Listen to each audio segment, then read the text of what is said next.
I think we have most everyone that's going to be here. So, welcome everybody. Feel free to turn your cameras on if you're here and see everybody for a moment.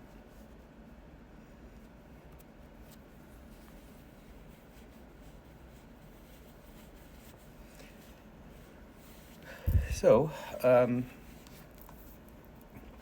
we've been kind of switching back and forth between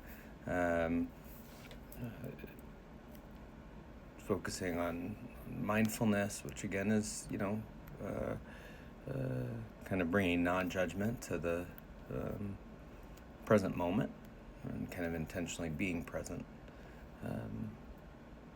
And then kind of switching over at times to kind of just dabble in and touch on self-compassion, on working with criticism and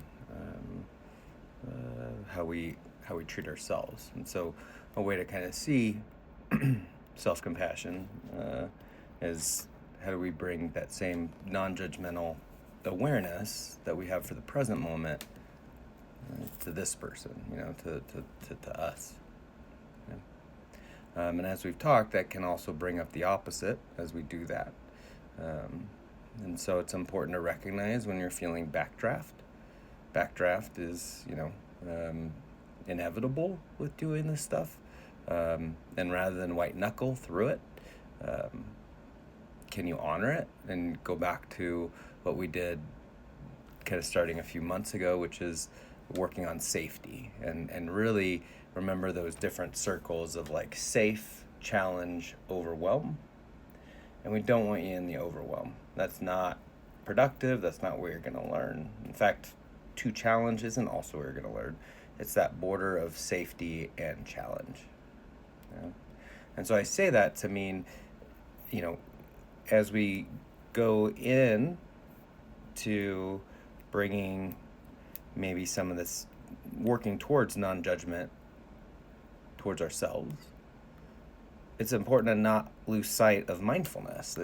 You need all those skills that we've been practicing to then be present and feel a sense of safety, right? A sense of groundedness, connection, wholeness, whatever that may feel like. We need that in order to be able to bring compassion or to bring that same kind of awareness towards ourselves.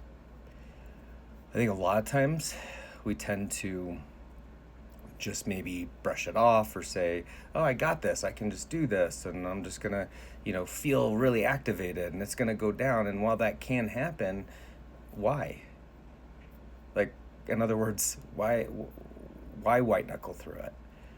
Yeah, it's going to be more intense. It's not going to be as probably as useful as touching on it, like going to something you find neutral, like the breath or movement or an external object or sound or whatever it is that you pick as your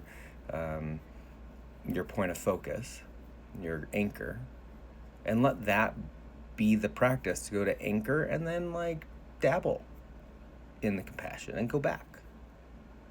Yeah, and like dabble and then come back. And if something feels even challenging, don't wait to feel overwhelmed. Go, okay, this is challenging. I'm going to come back to safety for a little bit and then go back. Yeah, so you kind of treat mindfulness, the mindful awareness of whatever anchor, as your home base. Yeah, as a place to come back to when you start to feel challenged. And again, a little challenge is okay, but when we're feeling overly challenged or overwhelmed, that's not going to be helpful for anybody. Yeah. So I know we've been talking about also what gets in our way sometimes of being able to bring compassion or maybe stories we're buying into, thoughts about ourselves or whatever memories might be coming up. And it's important to label these too and to notice them for what they are. They're not truth with a capital T. They're memories, stories, they're things that our minds tell us, just like when we can put thoughts on a leaf and let that go down a stream, yeah? Or when we label thoughts and go, just a thought. So too are all the thoughts that we carry around, being kind to ourselves or easy on ourselves, or um, or supportive of ourselves or protective of ourselves. Yeah, they're the same type of thing. They're on a very basic level. They're quite literally mental secretions. And sometimes when I do the leaves on a stream, it's like yesterday I was leading it in my MBSR class I'm doing, and I was like, actually just let it kind of drop, like drip from your mind into the leaf, because that's like literally what it is. It's just it's randomness, but we've made sense of it and kind of latched onto it. Yeah. The other piece I want to just bring in, there's an element here that I think is really important when we're talking about any of this, which is the concept of radical acceptance.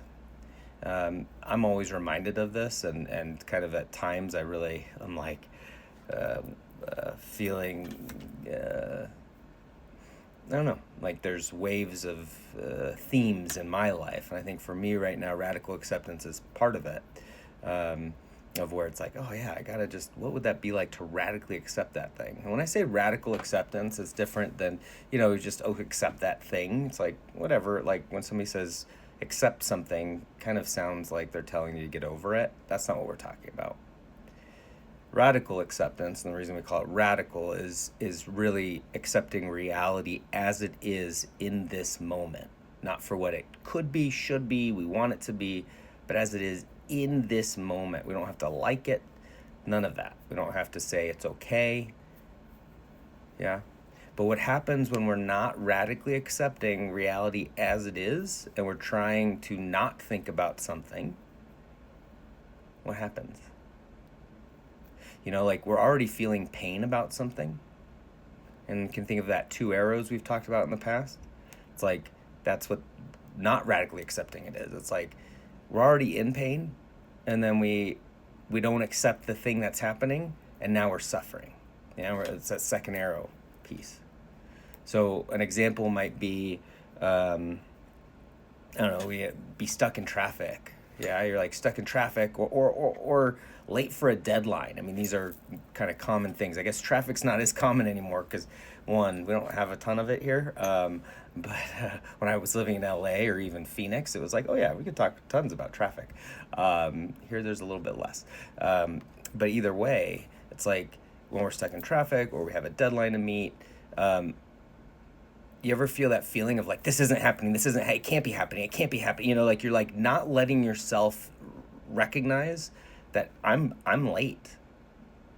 Yeah, and like actually if you did, there's the pain of being late, but you're then not like all flustered and like trying to stop reality and being like, no, this can't be happening, because that just makes us feel so tense and tight and stressed inside. Yeah, I mean, I could tell you, I used to do this all the time in my car. It was like, because I'm always running late. It's like, I can't be late because I'm going to be in trouble and this and that. No, I'm not going to be late. And like, can I just cut around here and like do stuff that's like probably not even very safe on the freeway, because I can't accept the fact that I'm going to be late. Yeah. Once we can, doesn't make the problem go away, doesn't make the pain disappear. I'm still going to be late. I'm already late. Does swerving in and out of traffic and inside do anything? Because that was literally what I was taught to do. Is like, when you're late, you freak out. Like, it's like, and you don't question it. Well, no, it didn't do anything. In fact, what it did is made me hyperventilate, made me panic, made the whole experience awful. Yeah, I could be sitting listening to music being like, I'm going to be late, and that just sucks. It just sucks. Yeah. And I run late sometimes. Yeah, but we don't want to accept these things. And that's just an example. But I want you to kind of think about how, with radical acceptance, like what that might look like with compassion. In other words, is there an expectation for you to be somewhere else than where you are? Like I should be able to do this better. I should know how to do this. All the shoulds, the panic if I'm not going to be able to do this. What's going to happen, right? Like, how might radical acceptance, in this case, help? Yeah, like some examples might be, um, if we were able to radically accept where we are with compassion, could I say, hey, I struggle with this. Like, this is hard. And I can see there's like a little bit of light there, like that maybe something could change, but it's not changing right now. And every time I do it, it does feel like shit. Like I just don't feel great. And I can see how doing this repeatedly might be helpful, but it may not be, right? Like we're just seeing it, I guess, more balanced by accepting it um, versus flip-flopping, because when we don't accept something, we're like, it's either or. We see it in black and white. I either am good at it or I'm not good at it. I don't want to look at it if I'm not, right? We try to make it something different. Yeah. So you can almost see, like, at least for me, and so I'm asking you to reflect on this too, when we're not accepting something. And again, I'm not saying the whole, like, we're not talking about like resignation. Like we're not talking about like I'm helpless to this thing. That's different. That's like lying down and being like, I'm done. Yeah. We're talking about like an active, like, I am going to accept this because this is reality. Yeah. It's almost like with little kids, if they don't like something, you ever see a little kid, like, they'll like walk by another kid and they don't like them and they like literally turn and they just do this, you know? They're there. They're still there. They're not going anywhere, but they're going to act like they're not there. Yeah. I had a dog that did that. I had a dog that was jealous of the other dog, and she'd walk, a cute little Maltese, like little tiny thing. She'd walk over to our golden, and she'd like come and sit right by us, and then turn her back to show she was really upset. Right? This isn't happening. What she's missing out on, though, is the love and affection we could be giving her, and the connections that she could have, because she doesn't want to be upset. Right? The radical acceptance there is, I'm sad. Yeah. Radical acceptance doesn't mean things go away. It means we can now deal with the emotion that's involved. Yeah. A common theme that comes up is, I just don't want to deal with that right now. Yeah. That's okay if that, like, once in a while, but when we're like constantly saying that to ourselves, I just don't want to deal with that right now, how do we actually help ourselves? Like, think about like, again, kids, you think about kids, it's kind of, I don't know, for me, it's like it's an easier way to think about some of this stuff, but it's like, you ever think about like a kid's like, there's a monster in my closet. And you're like, if you just go, there's no monster in your closet, chill out, right? They feel awful about themselves. They go, something's wrong with me because I think there's a monster in your closet, my dad doesn't. Or they're like, he's not going to help me. I'm not safe, right? They're freaking out. Yeah. Because I'm also not accepting that what their reality is either. But if I instead turn to them and go, well, let's look. If there truly is a monster in the closet, we probably need to go find that out, right? And they kind of look and they peek and then, oh, okay, yeah, we probably should do that. But either way, there's a fear that there's something in their closet. Yeah. So not practicing radical acceptance is kind of like never looking in the closet and fearing whatever it is, even though you know it's there or you think it's there. Radical acceptance is like going in that closet and being like, okay, this is going to suck for a second. It's probably not life or death. In some cases it might be, so maybe that's a different story. But if it's not life or death, like an actual monster, right, then we get to see, is there really something to be afraid of? Or is this, kind of that ghost, like, as a kid we go, oh, there's that ghost there, kind of more of the illusion of the mind that we've talked about. Yeah. So I guess what I'm saying is we don't have a ton to gain by trying to not go somewhere. Yeah. A lot more to gain by allowing ourselves to approach things slowly in tiny increments. Yeah. So maybe this looks like opening the closet, maybe just putting our ear up, or even not even doing that. Maybe just recognizing, I think there's a monster in the closet. Sometimes we just need to recognize that. We don't even need to touch it yet. We don't need to go in there. Yeah. So hopefully that's clear as mud, because I can, yeah, without being able to interact, it's like, I think that makes sense, but, I just kind of like hearing myself being like, I think that makes sense, but it may not make sense, but it makes sense to me. So we're going to practice it. And the cool thing with metaphor is it actually doesn't matter if it makes sense, because metaphor is another way of getting across, I think, things that are hard to describe. And then we can make our own with it.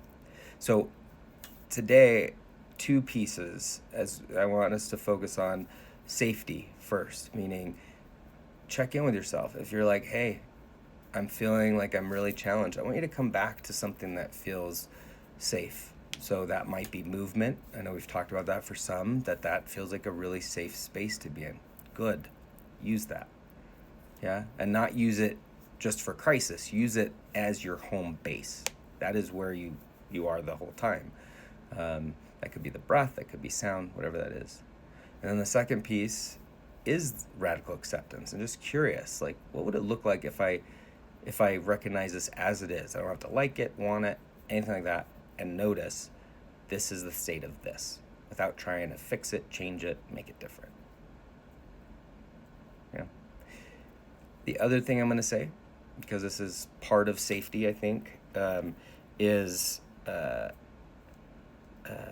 as we're talking about radical acceptance, that's not the same thing as exposure therapy. So exposure therapy would be, let's open this door and go right in and jump in and see the monster. No, that's not what we're talking about, right? We're talking about very slow. Let's recognize there might be a monster and say, okay, there it is. And if there is a monster, now what? Do I need help? Do I need to go get a parent? Do I need to go get what do I need to do? Okay? So put that back into perspective. That means, okay, I'm not being kind to myself. Okay, I don't need to argue that. No, okay, there it is. I notice it. Maybe I'm going to come back to my breath because that didn't feel so good. I'm going to be here for a while. Okay, I'm going to try this thing again. Okay, yeah, that's not very kind. Okay, I just noticed it, right? We're just noticing and then coming back. Yeah, so it's more like that. So toggle. Okay, enough of me talking. Let's get meditating. So find whatever position would be supportive for you right now.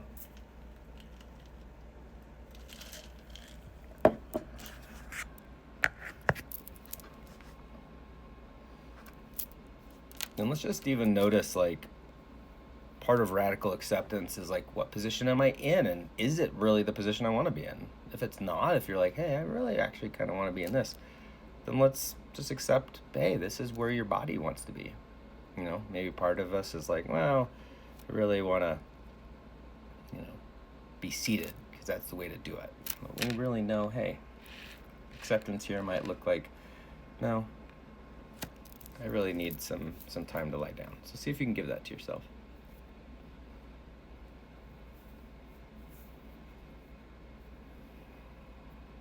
And if you have anything that, in your environment that would be supportive, like a blanket or pillows or anything like that, feel free to grab that.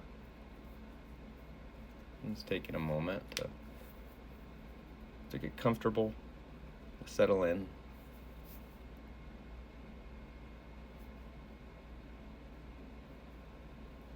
And as we begin to settle in, maybe just recognizing that what you're doing, meditating, learning what it is to be human, working with our very own psychology and trying to maybe make subtle shifts with it. Just like maybe recognize, like, this is a hard thing to do. This is not an easy thing. It's not for the faint of heart. Like, this is hard work. And at least part of you is choosing to do it. So maybe just like take a moment to just recognize, like, yeah, there that is. It might be too much to thank yourself. If you can thank yourself, do that. But if not, just recognize, okay, yeah, I am showing up.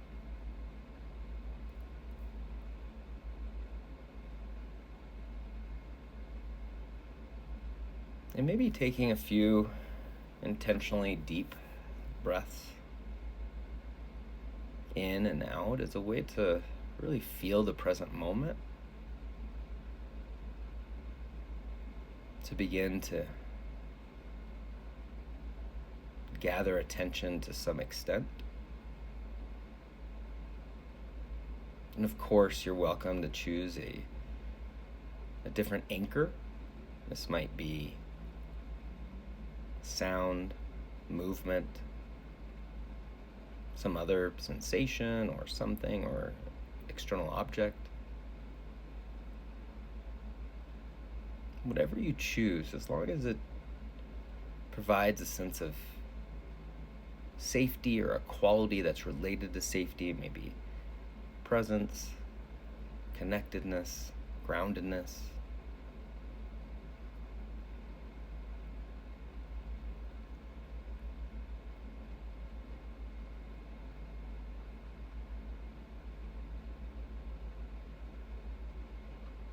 And letting the breath be natural, finding its own rhythm.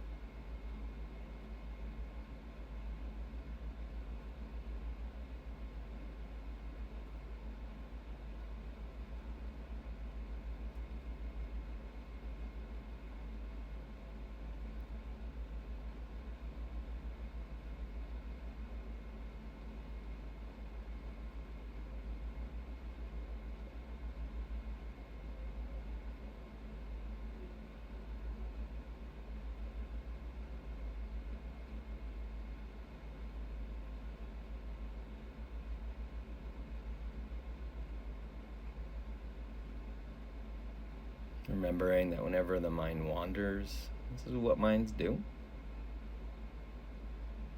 As best you can, acknowledging where it's wandered off to. You might label like thinking, emotion, sensation, sound, urge, and then gently, kindly returning the attention back to your anchor, back to the present moment.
Now, maintaining awareness of breathing, or whatever anchor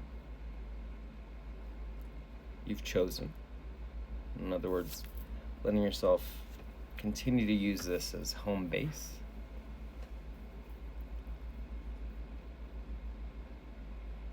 And extending your awareness to kind of in your mind's eye to the group, to the other people that you interact with here, so that you're now focused on an anchor and aware of all the people behind these Zoom tiles.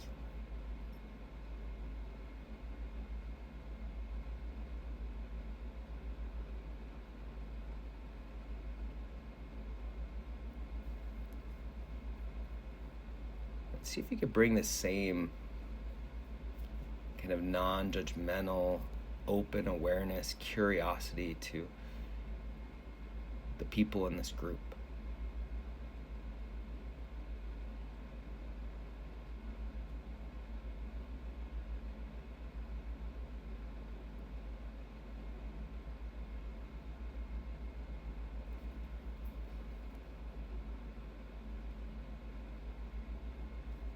Maybe recognizing that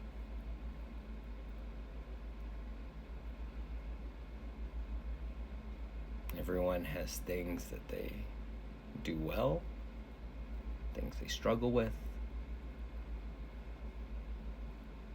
insecurities,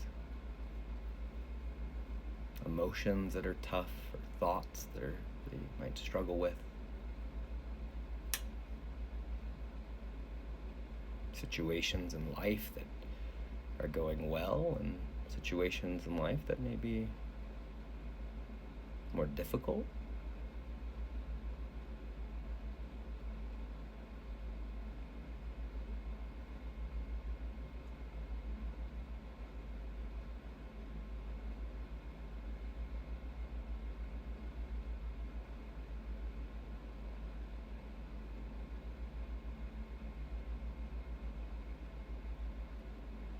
If you'd like to, maybe even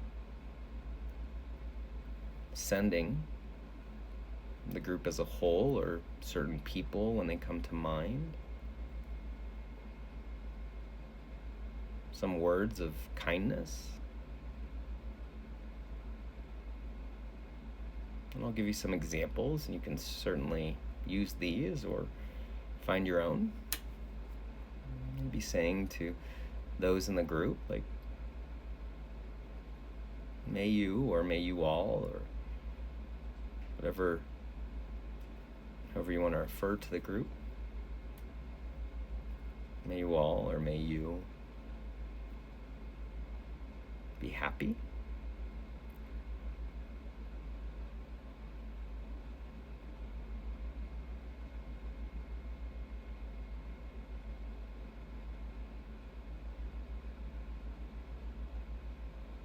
May you be well.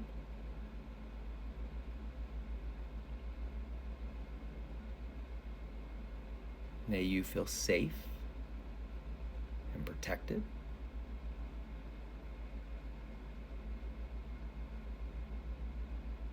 May you feel loved and unconditionally accepted.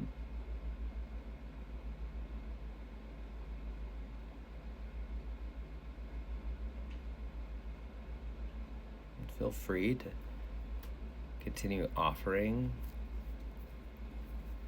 these words of these well wishes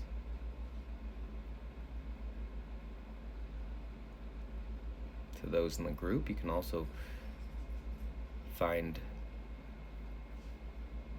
words or wishes that might fit your experience better, so feel free to replace these phrases. And knowing too that this is a wish, it's not I need it to be this way, or kind of something we're fixated on, but maybe the knowing here that although I can't change this for anybody, that I do wish good things for you.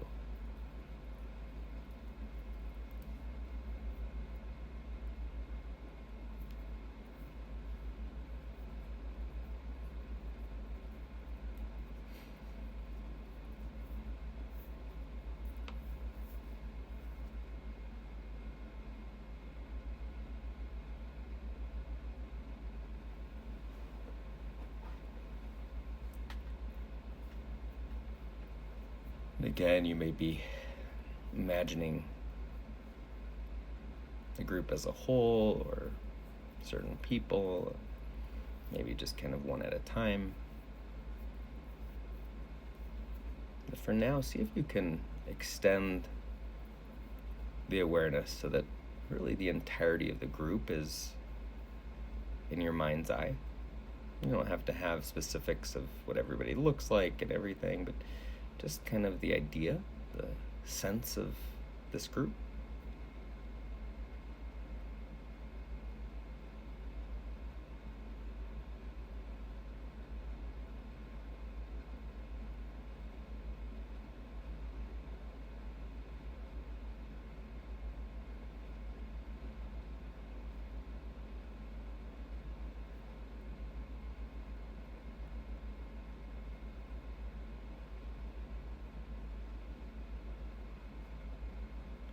Now, for the next part, there's a few options here. One, you can imagine yourself as you are today, an adult. Sometimes it's harder for us to kind of send any kindness to ourselves as an adult, so it can sometimes be helpful to kind of imagine ourselves as a young child. Not currently a young child, but just kind of as if you could say, hey, this is the 5-year-old me. And sometimes it's easier to include this in our circle of kindness, this part of us. So as you're focusing on the group, see if you can kind of imagine that maybe a young part of you, maybe a 5-year-old you,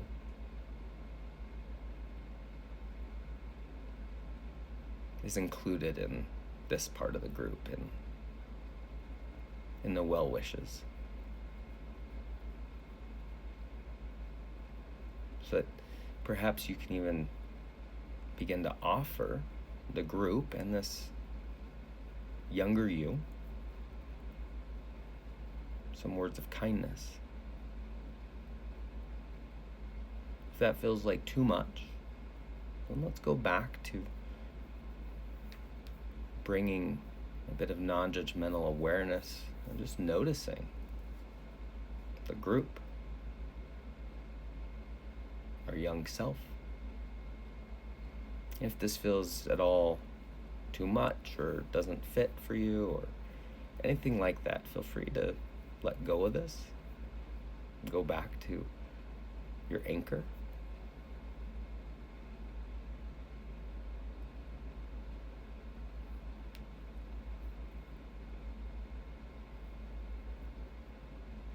And if you're able to bring yourself, either a mirrored version of yourself now, or a younger version of you, maybe again, a young child, into this kind of circle, the group, then maybe see if you can begin to offer these same words, or words that may fit better here, towards the group and this young child, knowing that everyone at this moment is bringing their young child in. So in a sense, you're all bringing the person you know today as well as a young child. Let's see if you can begin to wish all of these beings well. Maybe even saying in your mind's eye towards them, like, may you be well. May you be happy and healthy.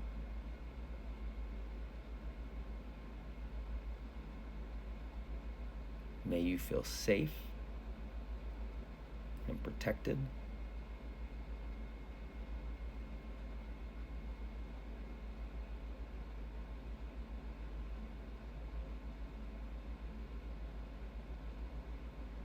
May you feel loved and unconditionally accepted.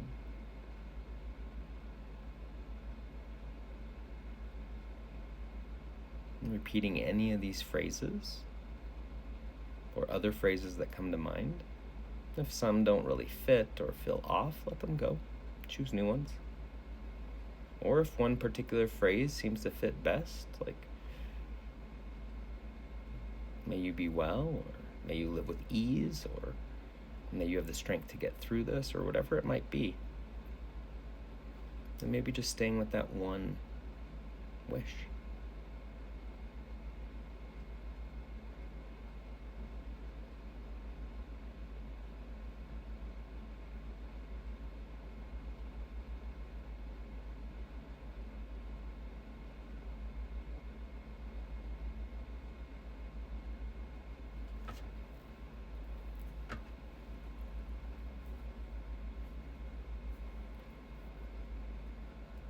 If you were able to kind of bring a part of you, whether young or current age, towards the group and provide some well wishes, and maybe letting yourself bring that part of you back in to you. In other words, your mind's eye, imagining that part going from the group into your body.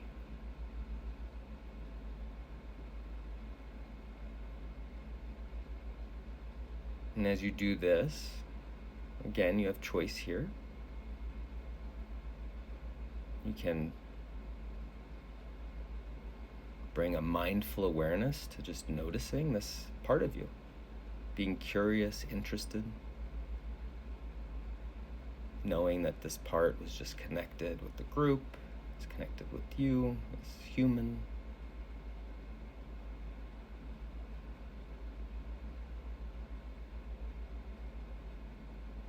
And just be with it. Or you may offer this part of you some kind words too. And saying to this part, like, may you be well. May you be happy and healthy. May you feel safe and protected. May you feel loved and unconditionally accepted.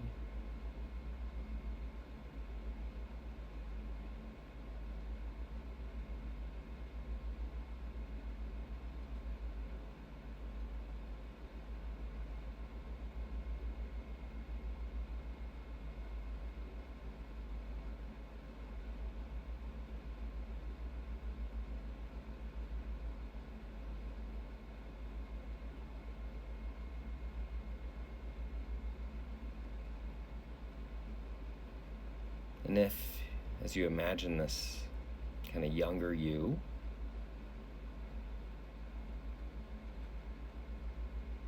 if you feel this in a part of the body,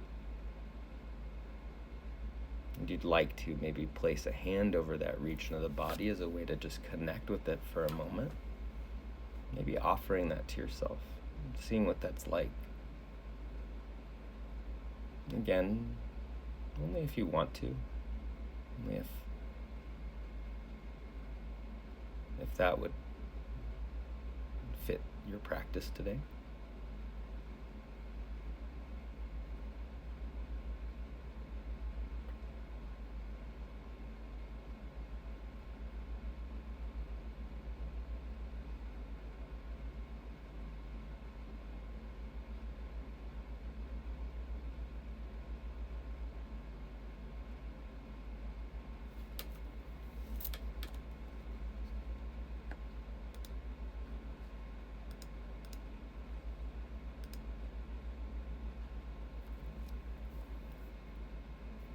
Now, as we come to a close of this practice, just kind of sitting in awareness for a moment in the body.